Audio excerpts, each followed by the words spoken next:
I'm going to shut off my cell Hey, phone Anita, how probably. are you doing today? Hello, doing Oh my great. gosh, Happy Friday. Happy I Friday. know. Happy Friday. I can't believe it.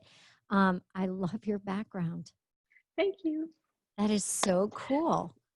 Thank you. Yeah, I figured it was so fitting for today, so I had to do it Yeah, it's absolutely perfect. I am for so what we're talking excited about for our, today. I know, yeah, me too. Me we're gonna have a too. good conversation.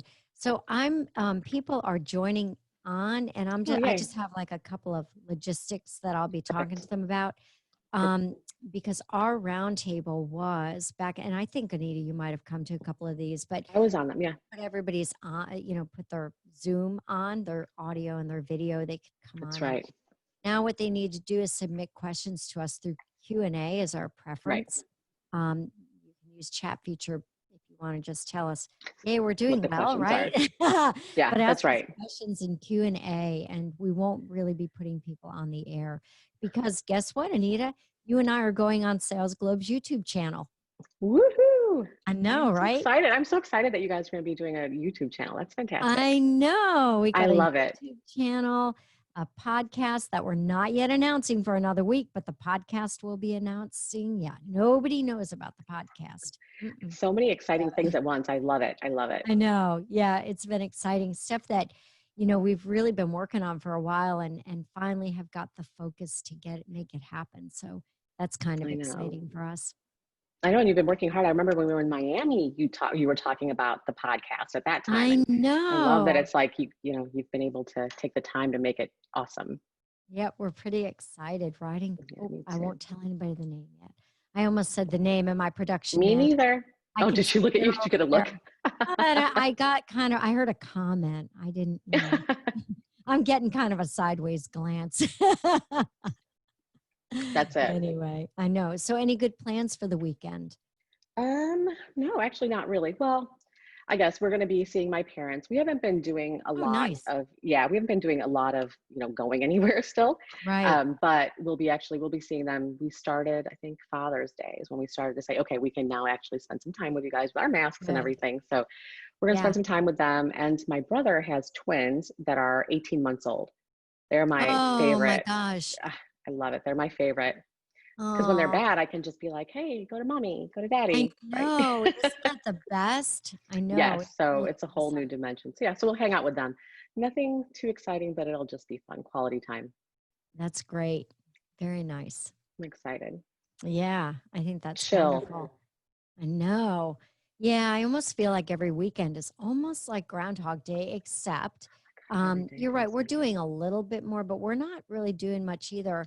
I think I Yeah. mentioned before that we have a big movie screen that we bought for the backyard, but it actually fits on our screen and porch, which is even nice. It takes up a whole Even wall. better. I know, Yeah. right? Because you're out of the bugs, but you're Exactly. outside. But you're still Kids outside. love Exactly. it, but you're still I outside. bet. It's interesting how just one little shift in a venue, right? So being Oh yeah. inside versus outside makes all the difference. It changes the whole tone, right, of what you're trying to do. I love it. Yeah, I know. I'm pretty excited. So, It'll be all good. right. Well, we are I'm gonna at the turn my hour. So phone I off. think what we will do is start. So, welcome everyone to our roundtable where we're going to be talking about selling in the new economy. And what we're going to discuss is tapping into your humanity and creating value. I'm so excited today that I've got Anita Nielsen here with us. Anita, I'm really thrilled to have you here. She is author of a book that we'll be looking at called Beat the Bots. That'll be some of our discussion today. But Anita, thanks for coming. I'm thrilled to be here. So, all of you joining us, Sales Globe, we are a problem solving firm for sales, and we're rethinking sales. And that's what this roundtable is about today. Um, we are a sales innovation firm. We use data driven creative problem That's solving right. for our clients. We've written a few books there. And again, here with us today is Anita Oh, look at Nielsen. that. Anita is I author love of Beat that. the Bots. Thank you. And yeah, Anita, thank you. It was a great book. And I Thank so you. appreciate you being here with us here today. I'm super excited. I've been excited since I met you in Miami. So just great to be able to sit and have a chat. Yeah, it's really wonderful. And thank you, everyone, for joining us today. Um, we're going to have a nice conversation. And what we know, as we at Sales Globe, as we entered the pandemic, there are really three things that our clients are asking us consistently, Anita. The one is, how do I pay my team? So it's all about incentive compensation for Of sales, course. because a lot of them just are not selling. How do I manage the cost of sales? We're getting into the target setting, right? So how do I deal with my quotas and target setting? What do I And thirdly, and in no real order, they're Yeah. asking about how they're building relationships, meaningful relationships in a virtual world, and Good. creating value to differentiate themselves. So that is what we're going to do today. We spent a lot of time at Sales Globe talking about incentive comp and quotas, and I could think of no better person to invite Thank you. to come along with me and talk to people about building meaningful relationships in a virtual world. I'm so excited. This is going to be fun. I don't know how we're going to keep up with all the topics that we have. We'll have to try to keep me Oh focused. You'll have to try to gosh, keep me focused. I know. So I'll just We start chatting. definitely will. All right. So what I'm Oh, showing look at here, that. everyone, is so we build this mind map, right? We've got Amazing. in our design studio, we've got all kinds of whiteboards and rolling boards, and we've been talking about the future of sales and what that's going to look like. And it looked a lot different coming into 2020 than it does entering into, this new quarter of Yes. 2020. We've still got, right, some fear going on because Fear. of the pandemic. Social distancing, it's continuing and it's just not really going away. And it's all this thing around, how do I create value? And that's what we're going to talk about today. How do I make connections in this virtual world?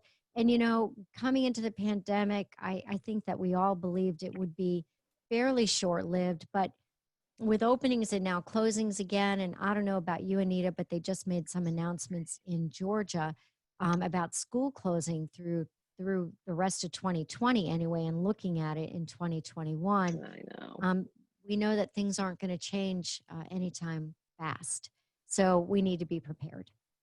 That's right. We're getting our Yeah. announcement today, I think. So Ah, we'll see how yeah. that goes.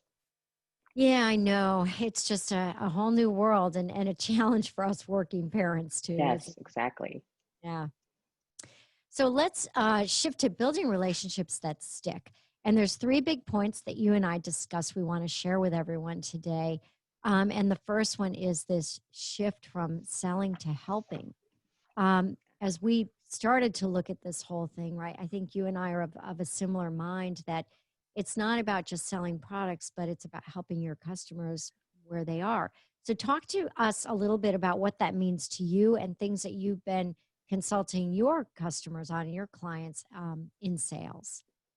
Yeah, for sure. So I think one of the things and I love this, we've always kind of agreed on Yeah. this, but the selling, it should always have been helping, but sometimes it hasn't been, right? So now we're in a time where it's not an option anymore. You have to be helping. Otherwise, you Yeah. just won't be taken seriously. I mean, with this pandemic and all the chaos that we have going on right now, customers are holding on to their money.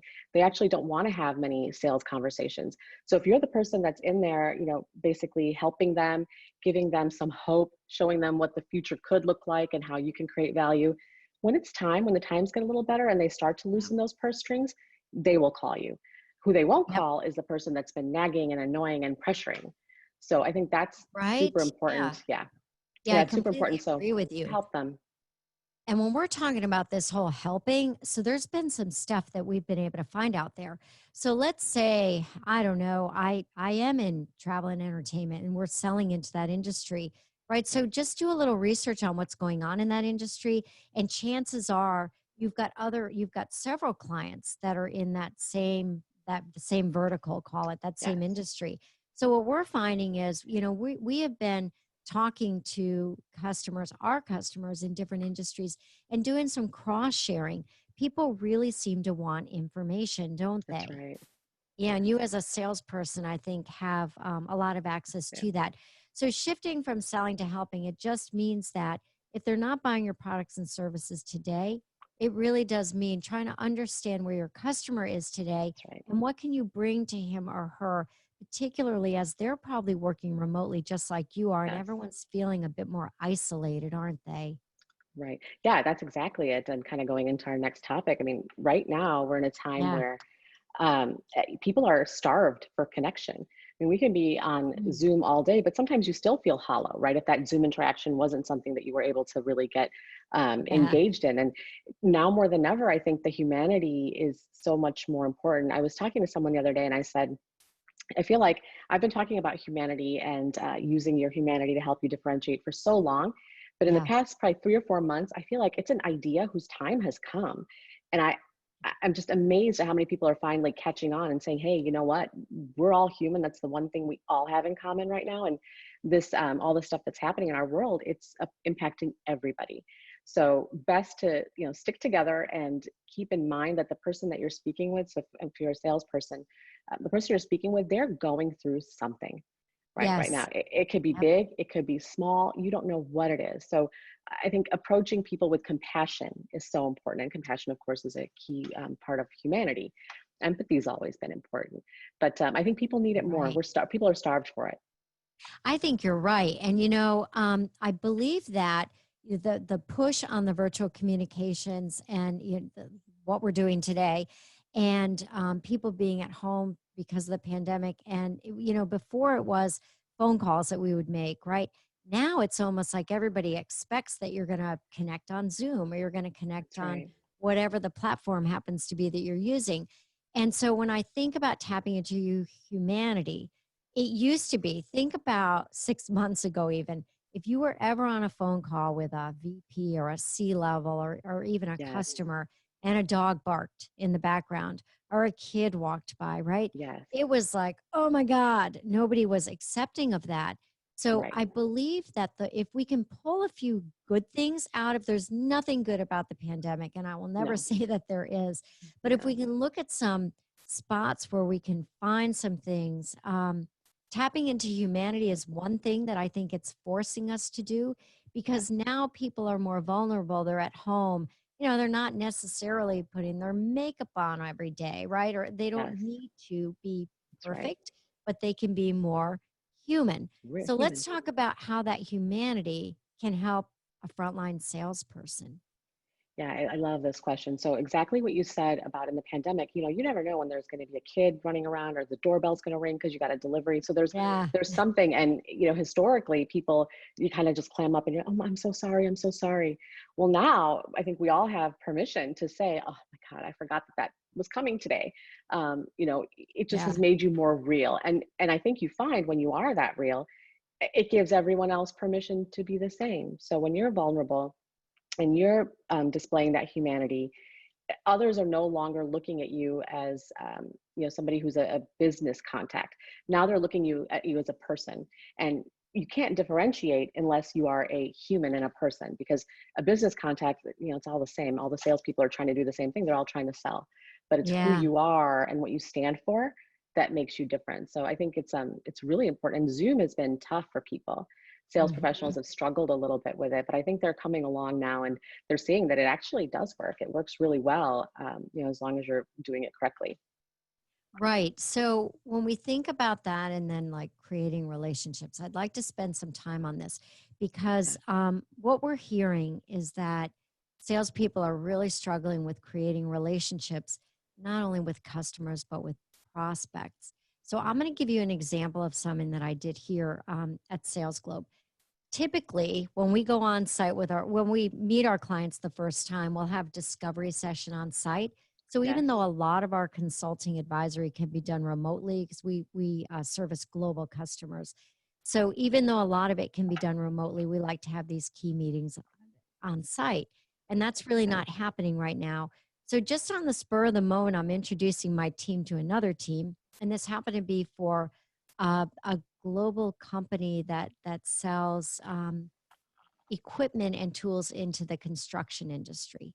Okay. And, I happen to be, fun fact, I was Background. a general contractor, believe it or not, Right. right? I That's was a right. general contractor. And so I brought that up. I said, I gave my whole spiel on here's who I am. And I said, in fun fact, I was a general contractor. So I understand. And I actually used some of your tools because they were made for contractors. And, everyone started to share then at that That's level. right. And we were laughing. And what it did was it helped us open up a lot faster than if we just had, kept to our protected party line, That's if you right. will, and we were That's able right. to start to get into discovery. So what are some things that we believe salespeople can do if they're making that phone call or getting ready to make that connection, that they could, some tools and things that they could use? Yeah, I mean, I think it is just it's being real, right? So instead of being a persona, which is what your role indicates that you should be a person and be someone that, you get can be trusted. I think that people that are vulnerable and authentic and are willing to just go out on a limb and kind of expose where they're at and what they're thinking, I think they have much better chance of creating a stronger relationship with someone else because now Yep. if I'm being real, for example, if I get on a call and I say something like, okay, well, I'm going to pick the Brady Bunch square of whoever's going to speak first. I'm doing a workshop. These are all clients, but yet everyone laughs, everyone chuckles, and everyone just it sets the tone. And so now we Right. don't have 10 stiff people that are there guarding their every word.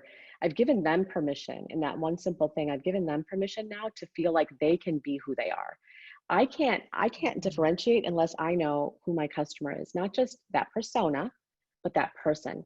Ultimately, it's the human being that's making that buying decision. It's not the role.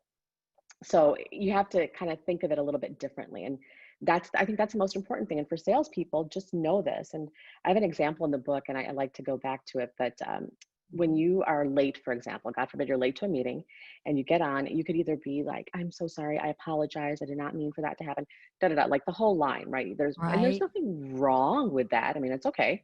It's nice of you to apologize, and they'll say, okay, no problem, let's continue. Or you come in and you say something very honestly, like, I'm so sorry, I was late.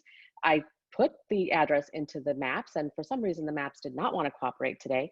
Just that one sentence, now the person who I guarantee has experienced that same type of thing is saying, oh, I know it happens sometime. Come on in, have a seat.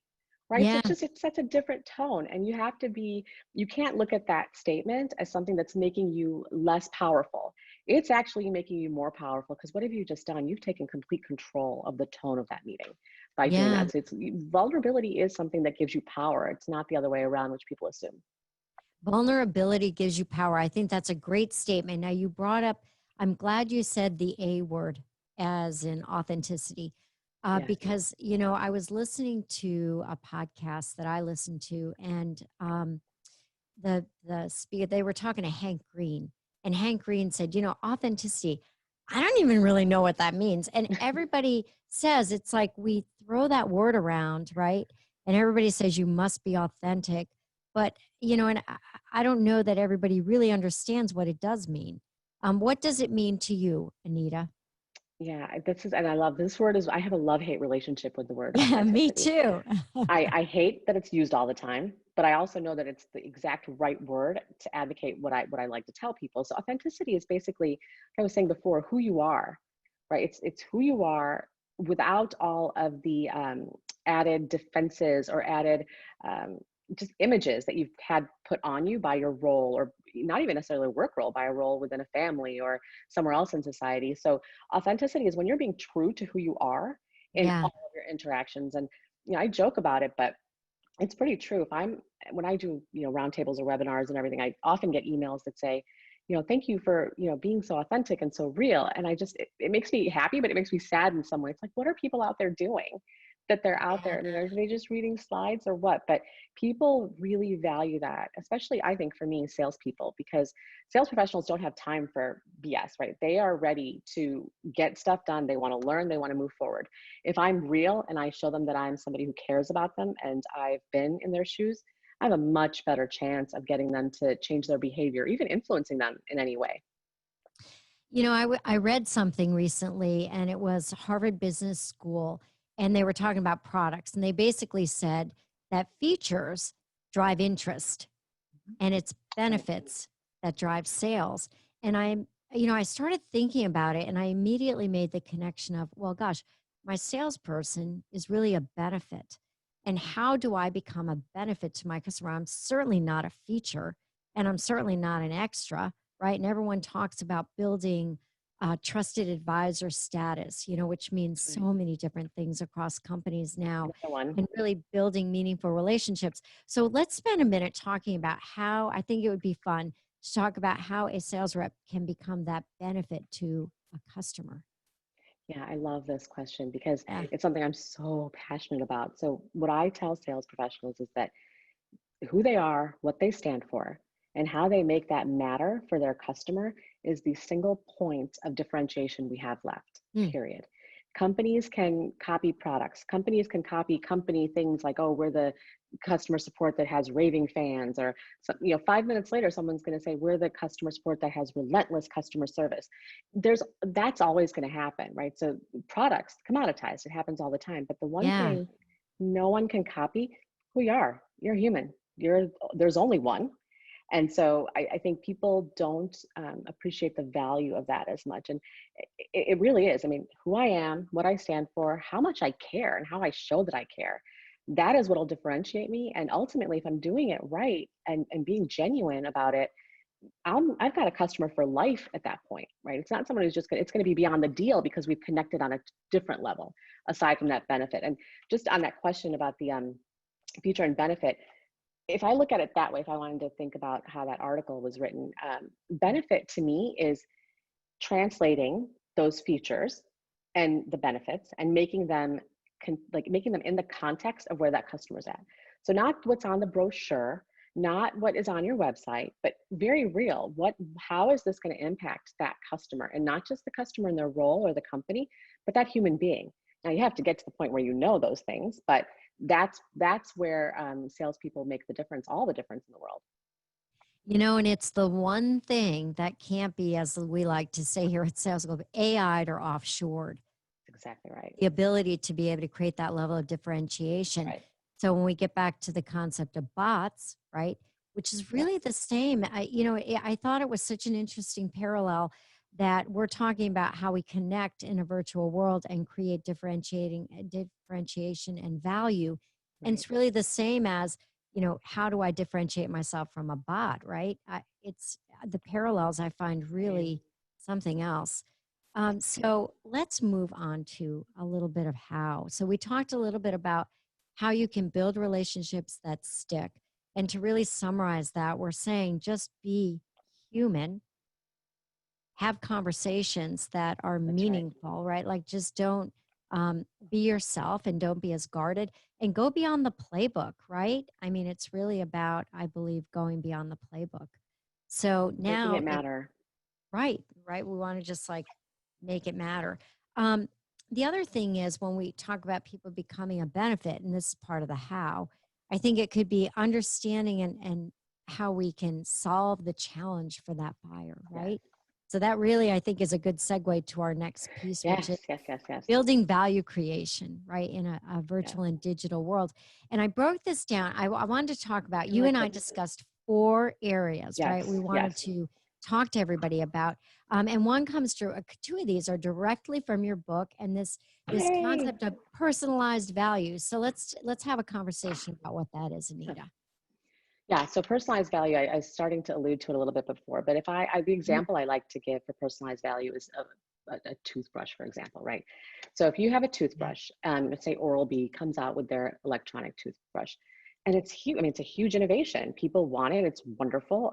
Everyone wants this new thing, so they buy it. Great. Three Yeah. weeks later, Philips or somebody else creates the same thing, maybe a little bit different, but the same thing. And so now you've got two things. They both achieve the same purpose, right? So the benefit of them is the same. They're going to brush teeth. Well, if you look at it, then take it to, brushing the teeth is the general value of it. That's what it's going to do. The company value is whatever the company layers onto it. So perhaps that is that Philips has an app that they connect to their toothbrush. So it'll show you how long you're spending in each quadrant of the mouth, right? And give you a summary report. So that is something that's differentiating. I mean, that's something that most things don't have, most Hmm. toothbrushes don't have. Well, until 5 weeks from now when they do, right? So that companies are going to copy that as well. So that's kind of the company value. It differentiates, but only for a minute. Personalized value is what I was saying before, the value that exists between that human to human interaction within the context of a sale. People talk about B2B, and I understand what B2B, business to business means, but in my head, I'm kind of like, Alpha Corp isn't selling to Beta Corp, right? It's the Mhm. director XYZ at Alpha Corp selling to, or the salesperson selling to the director at the company. It's two human beings. It's not even the role. It's two people that are having a conversation, and how that sales professional guides that customer is where personalized value lives. You can't duplicate who that salesperson is. They are the single point of differentiation. Now, the trick for the salesperson is they have to do a really good job at it, right? Otherwise, it's not value at all. Yes. Now, I'm thinking about when we talk about personalizing the value is understanding, right? One way that they can do that, or one of the avenues, is by understanding the buyer, and not just by understanding the buyer. Oh, it's, we've segmented it and we know that all, directors of IT are like this. But you Yes. and I have a very similar belief on this, that it goes a lot deeper than that, doesn't it? Sure does. Yeah, it sure does. Yeah. I mean, there's so much behind that individual, their context, like where'd they come from? What are they doing? Are they trying to get a promotion? Are they looking for another job? Right. Are they, working on a degree? Do they have to leave early because they've got kids to pick up? There's like you said, story. There's a story Yes. there. And it's very I find it kind of easy to find that information today. So when I'm getting ready to get on an interview or talk to someone, I go, and it's, this is being authentic, guys. This isn't being fake, and this isn't in any playbook. No. I actually go out to LinkedIn. I want to know, have people changed jobs? Like, what are they doing? Have they posted any articles? What are they Yes. interested in? Right. So, Yeah, what is it that matters to them? And that may be, oh gosh, it could be an environmental cause. It doesn't have that's to be exactly right. directly related to the product or service you're selling, but understanding where that person is coming from right before you talk to them helps you understand the personalized value. And if you can Right. create that initial connection, you can start to understand what challenges they have in their business. So you're That's not right. selling them a product, you end up selling them a solution that will ultimately help them be successful in their role.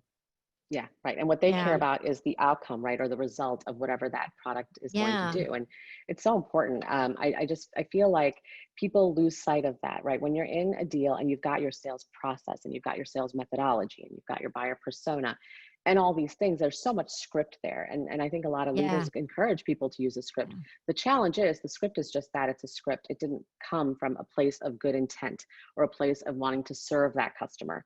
And that script isn't going to convey that. So it's really important that we have conversations that are meaningful to that customer because we learn their story. We're not talking about random things that don't matter to that customer. Because nothing will kill your Yes. credibility faster than that, right? Than if you're just off on some other tangent that means nothing to them.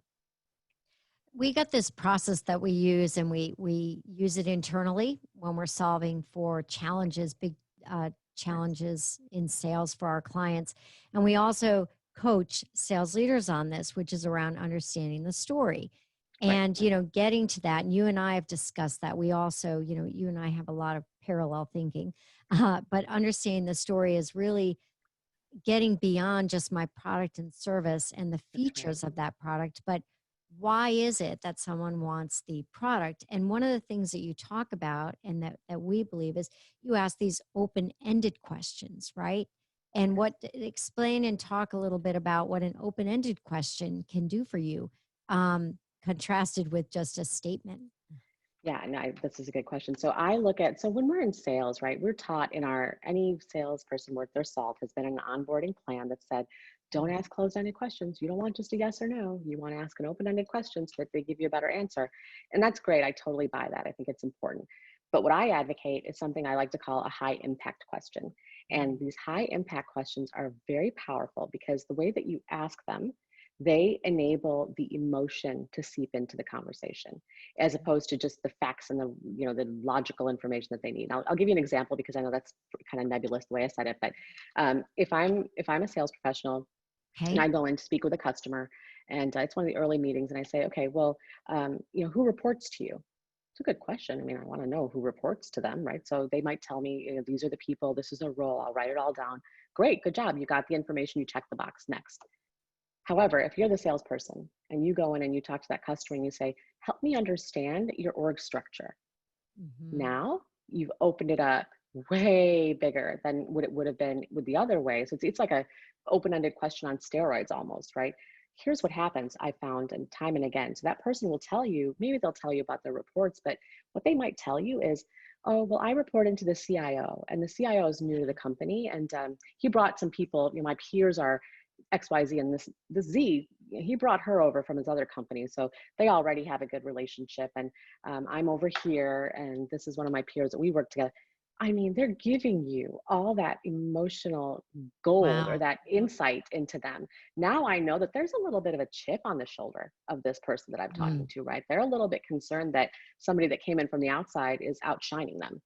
Good. Why does that matter to me? Because now when I go present something to them, before I even come up with what I'm going to propose to them, I have that in mind, right? I know what they're trying to do.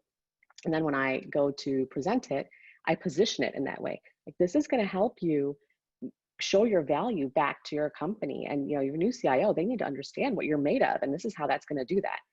I yeah. mean, there's nobody that can resist that. I mean, it's human nature, it's human psychology. So I think it's really, really important to ask the questions that are high impact. And these are things like, help me understand is probably one of my favorite ones, but Mhm. tell me about, or how does that impact you?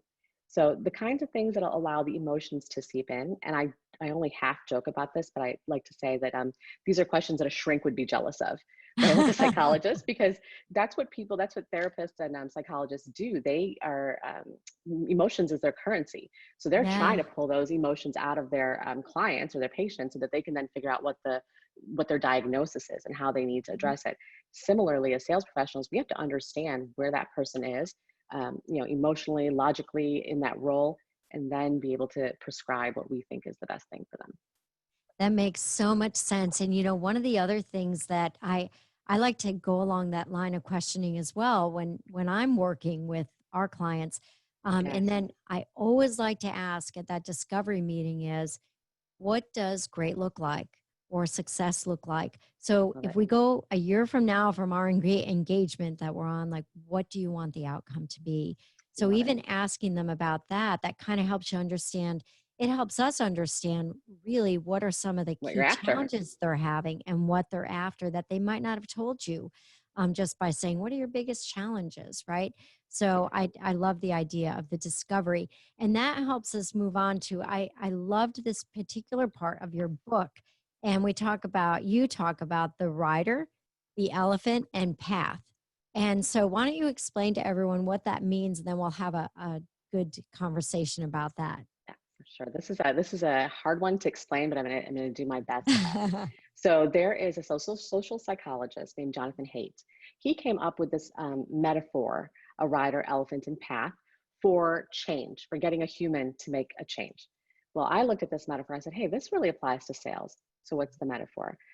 Imagine a 6-ton elephant standing out there on a road, on a path, looking forward, trying to go on a journey. Imagine a human rider on top of that elephant, okay, and the path. So you've got a rider, an elephant, and the path. Now you have that in your head. Now let me take it to where it jives with the psychology. The human mind has two systems, a rational system and a logical system. This metaphor is because it shows you that the elephant represents the emotional aspect of the human mind, and the rider represents the logical aspect of the mind. The path is where you need to go or where they need to get. And so for in sales, that's our buyer's journey, that path.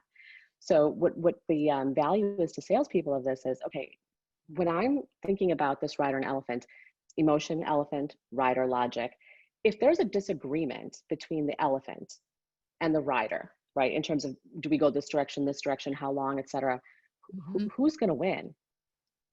The 6-ton elephant or the little Mm. dude sitting on top of it, right? It's easy, it's going to be that elephant. And that's what shows to salespeople that it's the emotional aspect of that sale and that conversation that's much heavier. It's got a greater weight than the logical. It's in no way, shape, or form to say that you don't have to have that information, like we talked about earlier, that open-ended question: who reports to you, Mhm. what's your current environment, all those things. You have to have that logical information. It's like table stakes, right? But if you want to make them change, and sales is driving a change, you have to appeal to that emotional side of the house, and that side of the brain. And it's been so powerful. I mean, I've taught psychology and sales for a long time, and I Mhm. talked about lizard brain and neocortex and new brain and all these different things. And salespeople, when they're in class, they loved it, but it didn't stick as much as I would have liked it to. So when I saw this analogy, I was like, oh, game on. This is what we're going to do, because everyone can understand this. Now I have a slick little video and some stories that I tell that help them. But I get emails all the time from people that are just like, hey, I did a great job with the elephant this time. And that type of thing, because it's easy to understand. It's simple, it's straightforward, and it reminds them what matters most. And it's interesting that when I read through it, I thought, oh my gosh, emotions, they're the elephant in the room, right? It's the first thing There you I go. thought about. And when we're at work, right, what's one thing when you're in a corporate environment that you have been told from the earliest days? It's keep your emotions at home. Don't cry, for example, right? That's Don't show exactly your right. emotion, be strong. But yet, in a human to human interaction, you have to consider the emotion, right? I mean, what Right. we're saying is you have to have permission to do that. Yeah. And here's the thing, if you don't address that emotion, who does that help? If the Mhm. emotion is truly the thing that's going to drive the buying decision in your favor, who who does it help to be ignorant to it? I mean, it doesn't help anybody. And so your discovery questions are aimed, that's why their high impact questions are aimed at getting the emotion out, because you're selling to the emotion. And people have said this for a long time. It's not a novel concept of people buy, based on emotion, and then they justify it or they rationalize it. And it's true, but it's that emotion. And that's why I say right now in the pandemic, especially, people are scared. We're living in a high Yes. anxiety, uncertainty, fear-filled world. And so these individuals, their emotions are so, it's a big fat elephant that's afraid. And so Yes. how are you going to get that elephant to move if they're that afraid? Well, you just got to know that you're not going to be able to do that right this minute. But start talking to it, start understanding it better, start figuring out that once this gets better, this is how I'm going to approach that conversation. And the emotion, the elephant always wins, is what I say.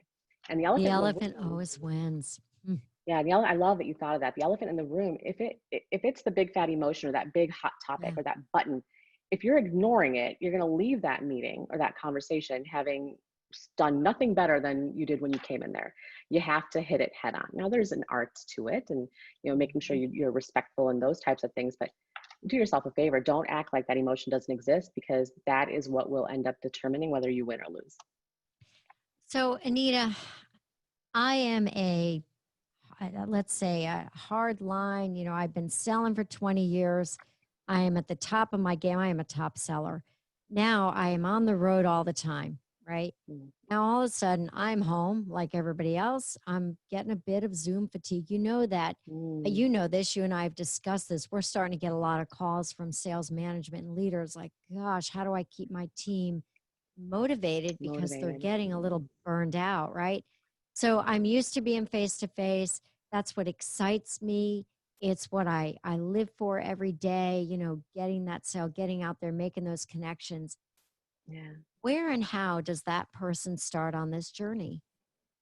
It's a great question. And it's tough, right? Because it's going to be a little bit different based on where that customer is at. But in general, I mean, it's Zoom, it's a camera, but so you can still be yourself, right? One of the things that I found, that I was watching a video of a recorded sales call. The sales rep was sitting there just like this the whole Yeah. entire time. And it's one of the best sales reps we have, but he's sitting there like that because he feels like this is what he has to do in order to get through on this video. Absolutely not. And you can see me, my hands are all over the place. So you still have to be that human being that you are out on the road.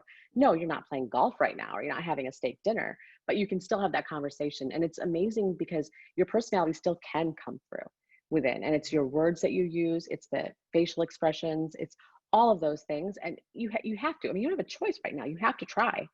And so Right. Yeah. try to be who you are, try to ask the same types of questions, engage them. One of my favorite things to do is, if I've got a group of customers that I'm meeting with and it's a workshop, for example, everyone's in their home. And before all these fancy backgrounds happen, people, you can see the background of their office. And so Oh, yeah. I always say, okay, grab something in your office. We're going to do show and Yep. tell.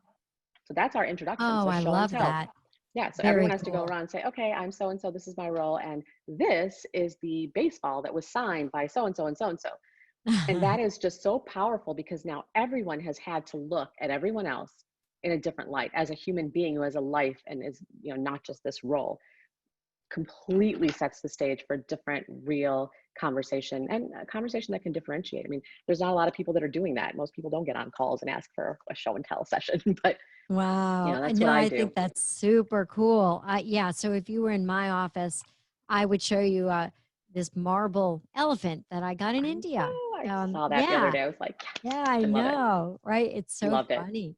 So we have one question that came across, which Okay. which actually does dovetail nicely into this driving performance and Okay. getting results and giving some people some ideas on tools and tricks. It says, I would love any tips that you have for selling and prospecting virtually. So we talked about specifically creating those connections and talking to people in a way that's authentic, understanding their story, doing really clear research before you even get on Right. the phone, right?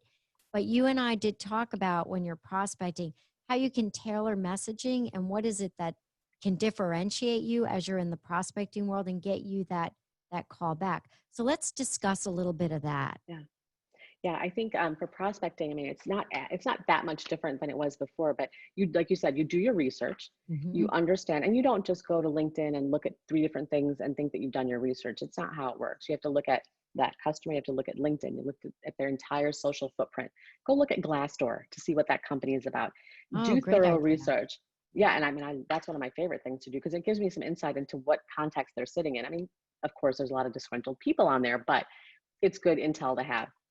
So when you go to talk to that customer, instead of calling and saying, I'm so and so, prospect rather, I'm so and I want to talk to you about that, that does nothing for that person that you're talking to. But what you can do is you can say, my name is Anita, and I'm calling because I recently worked with a CIO and I helped him address the challenge of capital expenditure to operational expenditure. I've got a techie client base. That's why I talk about these things. Uh-huh. But Yeah. now they're at a minimum, they're not hanging up right that moment, right? Mhm.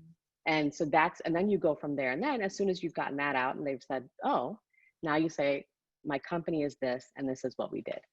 It's a total upside down of what people typically think about when they're prospecting, but that's how it has to be. I mean, when I call my friends, when I call people that I am talking to, I don't say, hi, this is so-and-so. It's just unnatural in some ways, right? That immediately sets you up as the person who's cold calling. You know, I'm here to talk about, I Yes. wanted to talk to you about da da da. So make it genuine, make it real. Don't make it a script. The minute it sounds like a script, you're done. You're a cold caller. You're done. The other thing Yep. I like to think about is it's like a bank account, right? So you've heard about the bank Yes, account analogy. So now I'm a prospect. It's like a brand new bank I'm going to. Well, I can't take anything out if I don't put anything in. that's right. So if you do that research and you understand, you just mentioned a beautiful example around the industry. So if your company happens to have a white paper on that, I mean, Yeah, gosh, you can certainly pull them from other resources and you just send them something. Hey, I know that you have been involved in this. Oh, call it a merger and acquisition. right. Here's a paper that I have That's on right. that. Here's some information.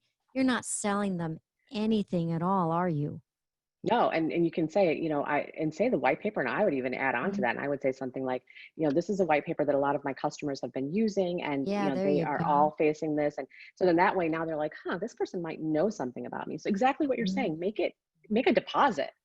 You have to Right. make a deposit.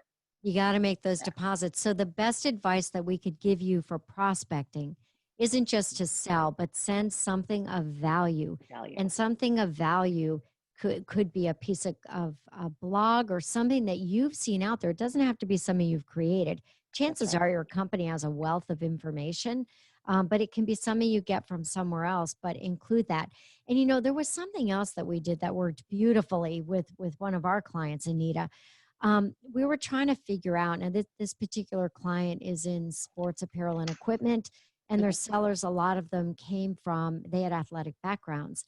And Okay. I'm looking at the background of these sellers. I'm like, oh my gosh, you played pro, you were in the NFL, Yeah. you were a pro baseball player, you were in the Olympics, Wow. whatever Yes. that case was, or all this different stuff. So we did these tailored, we just tried it, right? These tailored emails that had a picture of the person and they just gave a brief bio and then said why they wanted to help and what it Love was it. they wanted to set out and achieve. It wasn't about, I sell this product or service, but I may have something of value for you. And the That's right. response on that was immense. It was pretty big. So telling Yeah. people a little bit about you, Credibility. offering them something, not just Yeah. asking for something. That's right. And people just don't, I Yeah. mean, you won't respond to that. I mean, if you come to me and to get my attention now anyway, I mean, there's so many things I'm reading and doing to get my attention. Yeah. What you're saying to me needs to be different. It needs to be something that gets past all the rest of the noise. So how are you, the person who's prospecting and calling me, going to be different than all the, 20 others that I've heard this month? And that's how you do it. You make it all about them, back to personalized value. The more Yep. you make it about them, the more chance you have of them wanting to talk to you, because people love to talk about themselves. What people love more than that, I believe, is love to be heard, right? So they love it when someone's actually listening to them. And so if you can show them that you've worked with your customers and you've heard your customers and you're willing to share that insight with them, I mean, now you've got the makings of a really good conversation. I really love that we're ending on that note, Anita, because it's the whole thing is you don't need to be talking, you need to be That's right. listening. That's the Active objective, listening. right? Yeah. People want to be heard. So asking these open ended questions, Yes. making a deposit in the bank account, right, of Yes. everyone you want to serve, understanding where your customers are today in their own journey in their business. So, Yeah. in that particular industry, up, down, what's going on? Is that particular person new in their role? Are they in the Right. midst of a job change? Someone that may have been a long time customer? But understanding the context of the story will help you develop and build a relationship that matters. And Yes. we believe will end up driving long term value and ultimately sales and benefit to both you and your customer. Yeah. The high impact questions is how you do it, right? That's right. You ask the These high questions and impact that's how you get the questions. information. Yep. Yep. So I I love want to it. thank everyone here for joining me and Anita Thank you. today, right? So I want to remind you to register for our roundtable on Friday. Every Friday, they're 1 p.m. Eastern. And you can talk to Sales Globe about your toughest sales challenge. We hope that Anita and I have provided value to you and some tips that you can Yes. take back to your organization. Please feel free to reach out to Anita and I and connect with us on LinkedIn. Yeah, please. I We love are it. happy to have a conversation with you and offer you some tips and tricks. Anita has a great book, Beat the Love Bots. it. You can order it on Thank Amazon, of you. course.